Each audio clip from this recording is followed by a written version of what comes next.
বিশ্বনবী বললেন আল উজলাতু মিনাশ শাইতান ইল্লা ফি সিত্তাতি উমুর। খেয়াল রাখেন, তাড়াহুড়ো করা শয়তানের স্বভাব, কিন্তু 6টা জায়গায় তাড়াহুড়ো করলে কোনো সমস্যা।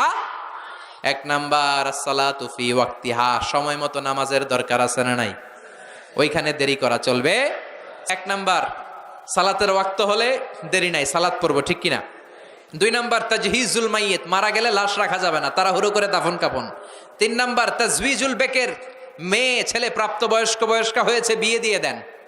অনেকে দেয় না, আছে না নাই? কি করে জানেন? আরো ভালো সম্বন্ধ আসবে, আছে না নাই?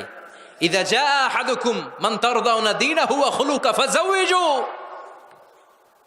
ইল্লা তাফআলু তাকুন ফিতনাতুন ফিল আরদি আও ফাসাদুন আরিদ। ভালো ছেলের সম্বন্ধ এসেছে, দিন আছে, আখলাক আছে, সব আছে, বিয়ে দাও।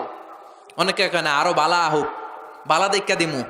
পরে মাইয়ার বয়স হয়েছে 35, মাইয়া কয় বালা লইয়া থাইকো, আছে না নাই?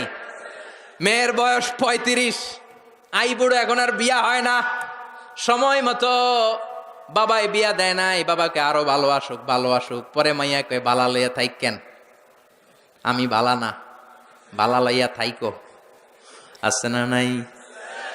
তাহলে সালাতের ওয়াক্ত হলে এটাতে দেরি করা যাবে না। মরে গেলে দাফন কাফন দেরি করা যাবে না। ছেলে মেয়ে প্রাপ্তবয়স্ক দেরি করা যাবে না, বিয়ে দিয়ে দেন। কাদা উদ্দাইন, ঋণ আছে, টাকা আসছে, ঋণ দিয়ে দেন, দেরি করবেন না। আর তাওবাতু মিনাজ যুনুব, 5 নাম্বার তওবা, পাপ করার সাথে সাথে কোনো দেরি নাই, মুহূর্তের মধ্যে তওবা করার দরকার আছে না নাই? 6 নম্বরে তাআমুদ দুয়ুফ, ঘরে মেহমান এসেছে। মান কানা ইউমিন বিল্লাহি ওয়াল ইয়াউমিল আখিরি ফালইউকরিম দাইফা। আল্লাহ বিশ্বাস আর আখিরাতে বিশ্বাস থাকলে মেহমানকে সম্মান করো। মেহমান আসলেই আপ্যায়নের দরকার আছে না নাই? এখানে দেরি করা যাবে? এগুলোতে দেরি করা ঠিক না। কার কথা?